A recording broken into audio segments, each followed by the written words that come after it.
आपका भी जब घर में झगड़ा हो किसी का, तो आपसे मेरी प्रार्थना है कि उस झगड़े को रोकने का प्रयास कीजिए।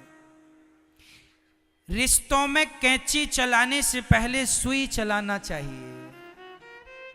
कैंची चलती है तो क्या होता है, एक का दो, और सुई चलती है तो दो का हाँ। रिश्तों में कभी कैंची ना चले, रिश्ते में जब चले सुई बन करके जोड़ने का काम करना है, कैंची बन के तोड़ने का काम। पति पत्नी का झगड़ा है तो माता पिता को, सास ससुर को मिलजुल करके पति पत्नी में सुलह करानी चाहिए। लेकिन आजकल के लोग सुलह कराने की जगह और पति पत्नी को भड़का देते हैं। लड़के का पक्ष लड़के के माता पिता, लड़की की माता पिता, तू यहां आ जा, मैं तेरी तरफ से हूं। लो, रूस यूक्रेन की तरह युद्ध चालू, यहां से परमाणु हमला, वहां से मिसाइल दागी गई, पत्नी की तरफ से एक मिसाइल दागी गई, खबरदार शकल न दिखाना। तो पति की तरफ से परमाणु दागा गया, अपने बाप की बेटी है तो वापस मत आ जाना। लो भैया, महाभारत चालू। जरा से तुम्हारी ना समझी, जरा सी मूर्खता के कारण। इसलिए जब भी महाभारत की स्थिति बने तो पहले शांति का प्रस्ताव होना चाहिए। महाभारत युद्ध के पहले भगवान कौन सा प्रस्ताव लेके गए मेरी मां? जोर से बोलो मैया। तो आप लोगों में भी जब झगड़ा होगा तो पहले कौन सा प्रस्ताव आप लोग रखते हैं कि नहीं? शांति प्रस्ताव रखते हैं कि नहीं? पति पत्नी का झगड़ा हो तो पहला कौन सा प्रस्ताव? किसकी ओर से? किसकी ओर से? अब मैं बताता हूं किसकी ओर से। यदि पति पत्नी में झगड़ा हो और यदि पति ने पत्नी को सॉरी कह दिया तो मैं मानता हूं कि यह पति बहुत समझदार है।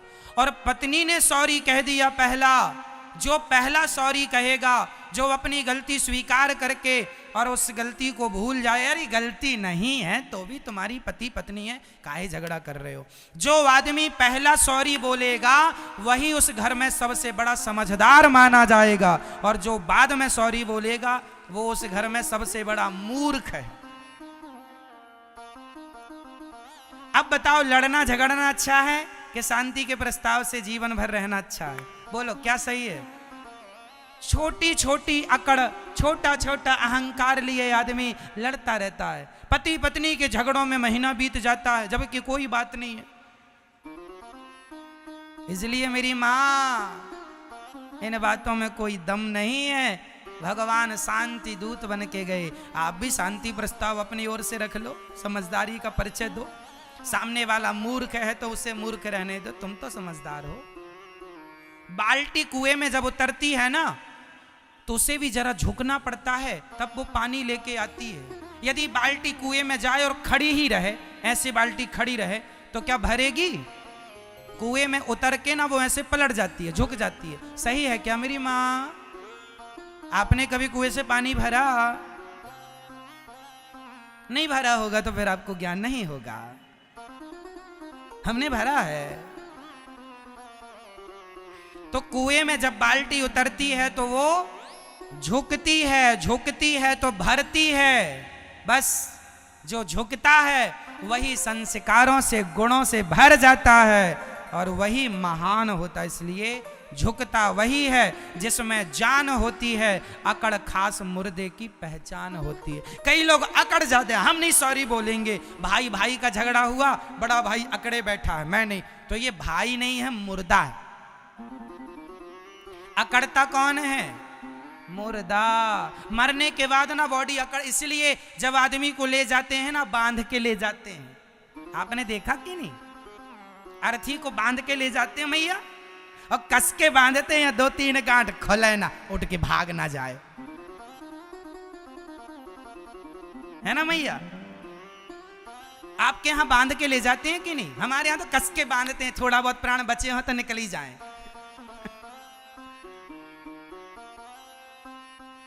तो रस्सी से कस के बांधते हैं। काहे बांधते हैं?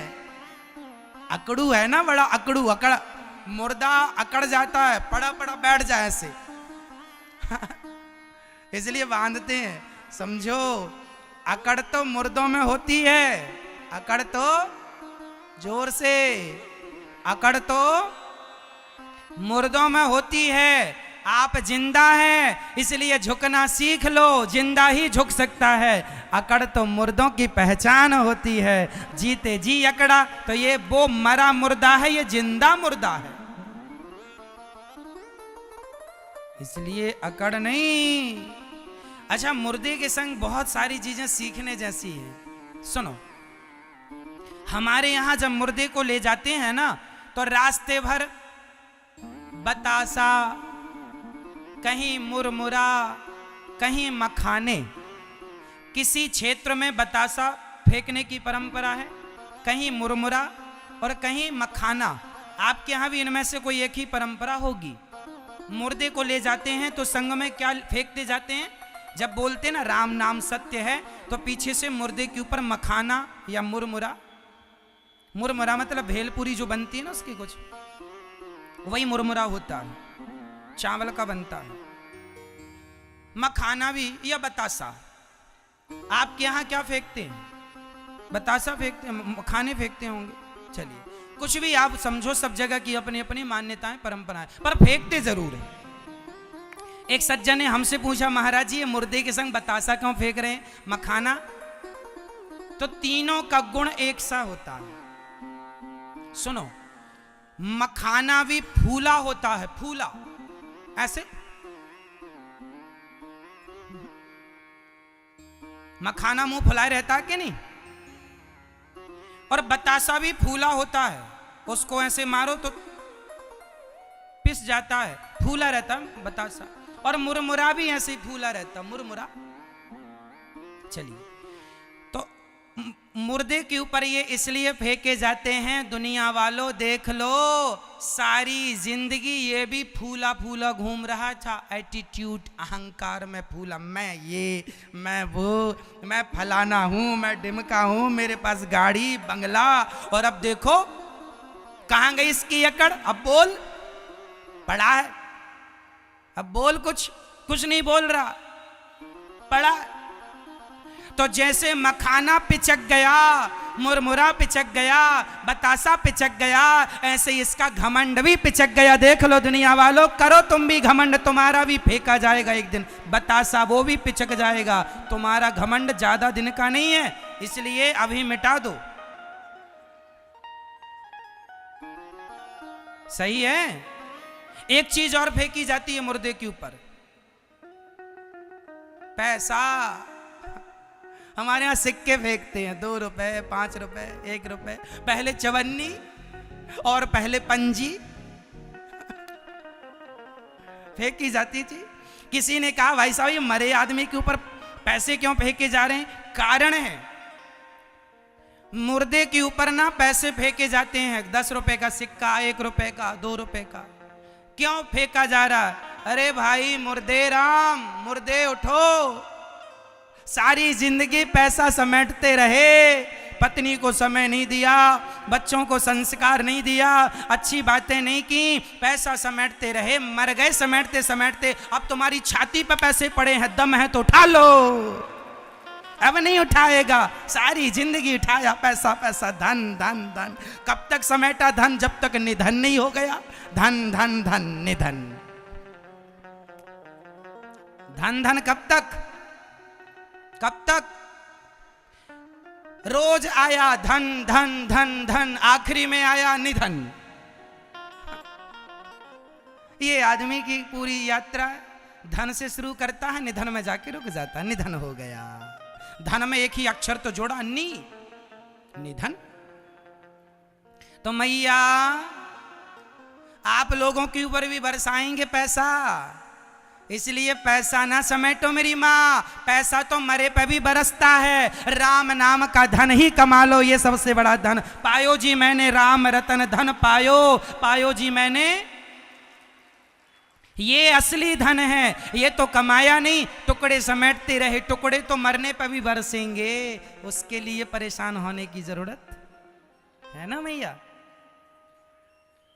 इसलिए मरे आदमी से भी आप बहुत कुछ सीख सकते हैं। इसलिए अब आपको ध्यान से सुनना होगा। महाभारत का युद्ध हुआ, महाभारत केवल अहंकार के कारण हुआ। यदि पांडवों को उनका अधिकार दे दिया जाता, 5 गांव मांगने आए थे भगवान, दे दिए जाते तो क्या युद्ध होता? कदापि ना होता। इसलिए जिसका जो अधिकार है उसे दे दिया जाए। और हाथ जोड़ के कहता हूं, किसी दूसरे की संपत्ति पे गलत निगाहें ना रखना, गंदी नियत ना रखना। 1 इंच 2 इंच 5 इंच 1 एकड़ 2 एकड़ 5 एकड़ के लिए लोग लड़ते हैं और लड़के नष्ट हो जाते हैं। जमीन जायदाद के लिए ही तो महाभारत हो गया। आजकल के भाई ऐसे हैं, हड़प लेते हैं दुर्योधन जैसे लोग। आज का भाई ना अपने भाई की संपत्ति हड़प लेता है। ये भाई कौन सा भाई है? दुर्योधन भाई है। फिर ऐसों के संग ना महाभारत लड़के इसको मारना ही ठीक है। क्यों जी? कोर्ट कचहरी से ऐसा नहीं कि आप लोग गदा से मारने लगो, परंतु अपने अधिकार के लिए लड़ना चाहिए। मेरी माँ, ये आजकल ना मैं देखता हूं समाज में, आज भाई भाई का सगा नहीं है। कितने भाई आज कोर्ट कचहरी में अधिकाधिक केस भाई भाइयों के लड़ रहे हैं लोग। भाई से विवाद, प्रॉपर्टी। अरे तुम भाई भाई हो, एक थाली में खाया करते थे, एक शर्ट को दोनों मिल बांट के पहन लिया करते थे। अब समझदार हो गए हो तो बैठ के विवाद निपटा लो भैया। आधी तुम ले लो, आधी हम ले लें। हम कोई अलग अलग, एक ही बाप का खून तुम दोनों के अंदर बह रहा है और तुम बताओ झगड़ा कर रहे हो। कोई विवाद नहीं है, फिर भी जरा सी समझदारी आ जाए तो कोई झगड़ा ना हो, और नहीं तो फिर तुम महाभारत तो लड़ ही रहे हो। युद्ध तब होते हैं जब समझदारी नहीं होती। यदि दुर्योधन ने जरा सी समझदारी दिखाई होती तो महाभारत की नौबत स्थिति ना उत्पन्न होती। इसलिए समझदारी या तो आप दिखाएं या तो हम दिखाएं, 2 में से एक को समझदार होना पड़ेगा। या छोटा भाई समझदार हो जाए कि चल भैया तू ले लिया है, 2-4 इंच दबा लिया, कोई बात नहीं। या तो फिर वो समझदारी दिखाए, भैया तुम भी हमारे भाई हो, हमारे भी बच्चे हैं, तुम्हारे भी बच्चे हैं, भाई तुम्हें भी लगेगा आने पर आगे पर हमें भी आगे लगेगा, तो तुम मिल बांट के रहो। आजकल का भाई की संपत्ति हड़प लेता है। भाई साहब क्या कहें हम आपको, घोर कलयुग चल रहा। एक भाई वो थे भरत जी, जो अपने भाई के लिए अयोध्या का सिंहासन छोड़ के आए, और आज का भाई को मार रहा है, संपत्ति हड़प रहा है। देख तेरे संसार की हालत क्या हो गई भगवान, कितना बदल गया इंसान।